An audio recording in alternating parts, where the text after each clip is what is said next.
You are welcome to yet another episode of HN What's Your Say? The #1 listening show, where we discuss real issues with real people like you. We are still featuring R Kelly. Real name Robert Sylvester Kelly. Also known as the R&B King. Let's get started with this crucial discussion about justice, constitutional rights, and the often overlooked obligations of law in the court of public opinion. Today we turn our attention to the high-profile case against R. Kelly, where serious questions continue to arise about whether his constitutional rights were sidelined in favor of public sentiment and selective justice. Like we have mentioned in our previous episode, Article 1 Section 9 of the United States Constitution clearly outlines that Congress cannot pass any ex post facto laws. That is a law that retroactively changes the legal consequences of actions that were committed before the enactment of that law. This principle exists to protect individuals from unjust persecution and ensure fairness under the rule of law. Yet it appears that this protection was disregarded in Kelly's case, particularly with the retroactive extension of statutes of limitations. This same Article 1 Clause 9 of the U.S. Constitution was again abused by the court's dismissal of legally binding contracts like the said non-disclosure agreements or NDAs some of the accusers had signed. To fully appreciate what happened, we need to venture deeper into two key issues: the ex post facto application of laws and the dismissal of contracts that were signed in good faith. The concept of statutes of limitations is fundamental to the American legal system. It ensures that legal proceedings are initiated within a reasonable time frame, balancing the need for justice with the practical difficulties of defending oneself against claims from the distant past. Retroactively extending these statutes undermines this balance and threatens the principle of legal certainty. Yet in R. Kelly's case, we saw a clear disregard for this principle. The retroactive application of laws allowed allegations that were decades old to be revived, depriving Kelly of a fair chance to defend himself effectively. Witnesses' memories fade over time, evidence is lost, and the ability to provide a robust defense diminishes. By extending these statutes retroactively, therefore, the justice system not only violated the ex post facto clause but also set a dangerous precedent that jeopardizes the rights of all citizens. However, this is not the topic today. Let's return to the contracts in the name of NDAs that were ignored and impaired by the trial courts. We are talking legally binding agreements that form the hallmark of trust in our society. The Constitution expressly forbids Congress from enacting laws that impair the obligation of contracts.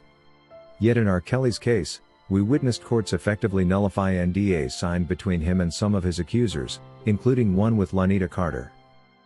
Here's the story. It's on record that R. Kelly's former hair braider Lanita Carter signed a non-disclosure agreement in exchange for a nearly $1 million settlement. This was a contract, or call it an agreement, entered into willingly by both parties. R. Kelly upheld his end of the deal, paying a substantial sum of money from his hard-earned fortune. In return, Carter agreed not to discuss some matters the two had failed to agree upon publicly. And she is not the only one. Lanita Carter. It is said that many of the accusers had signed similar treaties which should have protected R. Kelly from litigation, but these were ignored by court. So why were these agreements cast aside? Why did the court decide to abandon a legal contract in favor of what seemed to be a selective interpretation of justice? The answer may lie in the growing trend of courts succumbing to public pressure, prioritizing the narrative of victims over the rights of the accused. However, Congress, which is barred from enacting laws that render such contracts powerless, ought to explain to us which law the courts followed to ditch these contracts. When courts decide to disregard legally binding agreements like NDAs, they undermine the very foundation of contract law. They send a dangerous message that contracts, no matter how lawfully executed, can be dismissed when the tide of public opinion shifts. This is not justice. This is the erosion of a fundamental principle that protects all of us, whether we are celebrities, business owners, or ordinary citizens. The law is not meant to be wielded as a weapon to punish those we dislike. It is meant to uphold fairness even when it is seemingly unpopular. And in R. Kelly's case, the abandonment of NDAs like the one signed with Lanita Carter raises serious questions about whether the courts acted impartially or gave in to the court of public opinion. And again, such arguments do not only protect R. Kelly. We are addressing the broader implications of a justice system that disregards its own principles. If NDAs can be dismissed in this case, what stops them from being dismissed in any other case? If statutes of limitations can be retroactively extended here, what guarantees that other laws won't be retroactively extended elsewhere? These actions set a rather dangerous precedent that threatens the rights of everyone. Contracts are the backbone of modern society. Without trust in their enforceability, chaos is brewing.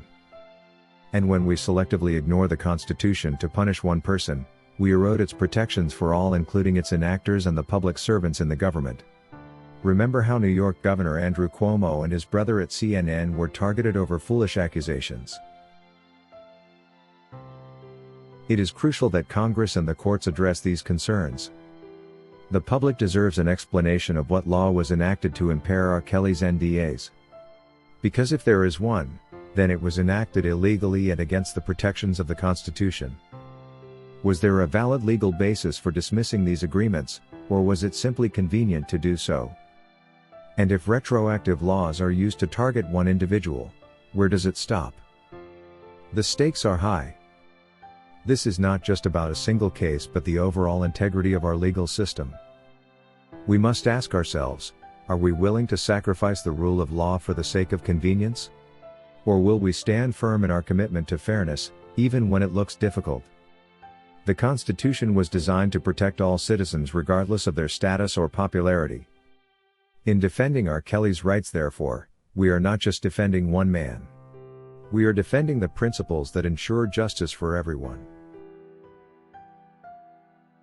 Thank you for always tuning in to HN Newsroom. If you believe in the rule of law, share this video and join the conversation in the comment section below. Let's hold our justice system accountable and demand answers.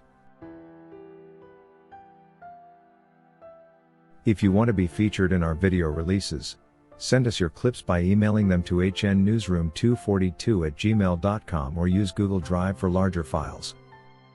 Be sure to include your name and any details you'd like us to know.